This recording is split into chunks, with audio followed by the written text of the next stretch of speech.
গত 16টি বছর আমরা গণতন্ত্রহীনতায় ছিলাম।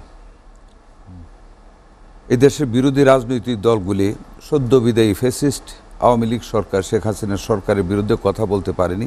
পুলিশের নির্যাতন, অত্যাচার, মারধর, মানে একটা অরাজক অস্থির পরিস্থিতি ছিল সমাজের সর্বস্তরে। যে অস্থির এবং বঙ্গুর একটা অর্থনীতির উপর দাঁড়িয়ে বাংলাদেশে বর্তমান অন্তর্বর্তী বা বিপ্লবী সরকার দেশটা সমৃদ্ধির দিকে নিয়ে যাওয়ার চেষ্টা করতেছে এবং আমরা তাদেরকে সহায়তা করতেছি, সমর্থন দিয়ে যাচ্ছি। আপনি জানেন যে গত কয়েকদিন ধরে আর কি ধারাবাহিক যে অস্থিরতা তার মধ্য দিয়েই যাচ্ছে। অবশেষে প্রায় 2 দিনের অবরোধ তুলে নিয়েছে শ্রমিকরা। সেনাবাহিনীর আশ্বাস, বারবার অস্থিরতা সামনে আসছে কেন, বিশেষ করে গার্মেন্টস শিল্পে? ধন্যবাদ আপনাকে,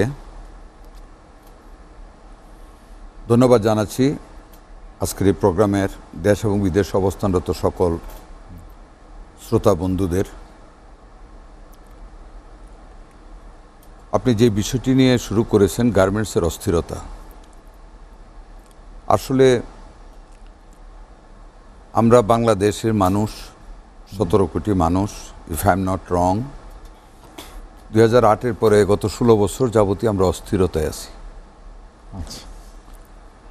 মুক্তিযুদ্ধের যে চেতনাটা আমাদের দেশে ছিল, আমি একজন মুক্তিযোদ্ধা, যেই চেতনার উপর ভিত্তি করে আমরা যুদ্ধ করেছি, যে extensive practice of democracy in all স্ফিয়ার্স of life. মুক্তিযুদ্ধের চেতনাটাই ছিল গণতন্ত্রের বিকাশ এবং অবাধ বিচরণ। জাতির রন্ডে রন্ডে গণতান্ত্রিক রাজনৈতিক দল থেকে শুরু করে রাষ্ট্র পরিচালনা, সমাজ ব্যবস্থা, প্রত্যেক জায়গায় গণতান্ত্রিক বিচরণ। বাট গত 16টি বছর আমরা গণতন্ত্রহীনতায় ছিলাম।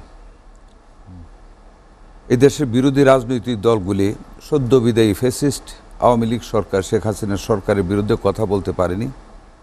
হত্যা, খুন, গুম, গায়েবী মামলা, হাজার হাজার লাখ লাখ কর্মী জেলে, হাজার হাজার গায়েবী মামলা, মিটিং করা যায় না, পুলিশের নির্যাতন, অত্যাচার, মারধর, একটা অরাজক অস্থির পরিস্থিতি ছিল সমাজের সর্বস্তরে।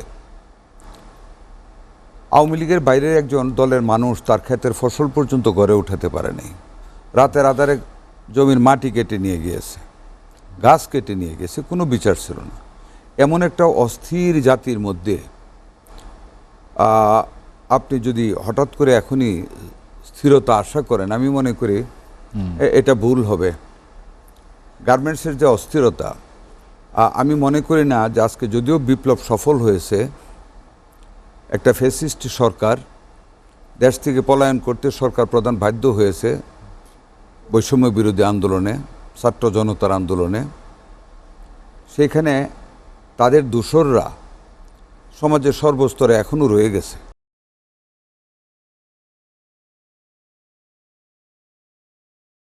প্রশাসন থেকে শুরু করে সমস্ত জায়গায় সেই ফ্যাসিস্ট শেখ হাসিনা সরকারের দোসররা কিন্তু সমাজে বিদ্যমান। তারা বর্তমান যে কেয়ারটেকার, যেটা ইন্টারিম গভর্নমেন্ট, যদি আমি I want to better say it A revolutionary government, but এটাকে অন্তর্বর্তী সরকার বলা হয়েছে।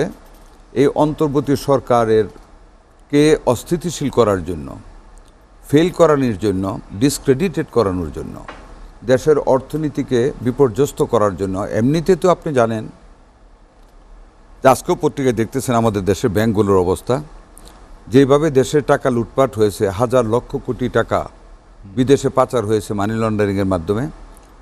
অলিগার্ক একটা গ্রুপ বিগত সরকারের, ফ্যাসিস্ট সরকারের, যে তাদের যে অলিগার্করা ছিল, তারা কিছু সংখ্যক অলিগার্ক মিলে ব্যাংকগুলিকে লুট করে ফেলেছে।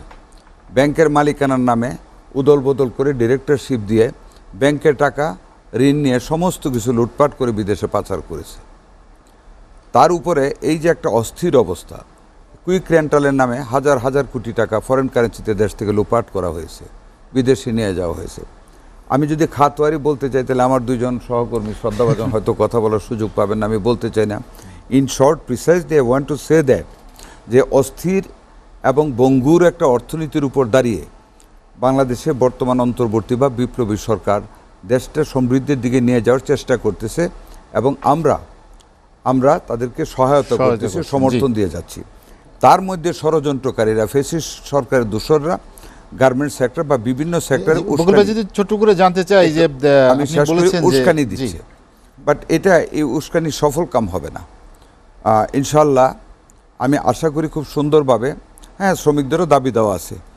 I don't want to say blindly যে এটা একটা শুধু করার জন্যই তারা করতেছে। They have some legal arguments also, যেটা কগনিজেন্সে নেওয়া হচ্ছে, দেখা হচ্ছে। যত ষড়যন্ত্রই করুক না কেন, আজকে যদি মিল ইন্ডাস্ট্রি না থাকে আমাদের শ্রমিকরা খাবে কি? আমার দেশে ফরেন কারেন্সি আর্নিং হবে কোত্থেকে বলেন? কোত্থেকে আর্নিং হবে? কাজে শ্রমিকরা এরকম বেকুব না যে তারা they will distract the whole মানে প্রোডাক্টিভ স্ট্রাকচার। এটা করবে না। তাদের দাবি দেওয়ার জন্য তারা একটা আন্দোলন করতেছে। It will be mitigated, it will be settle down. I think very soon it will be settle down.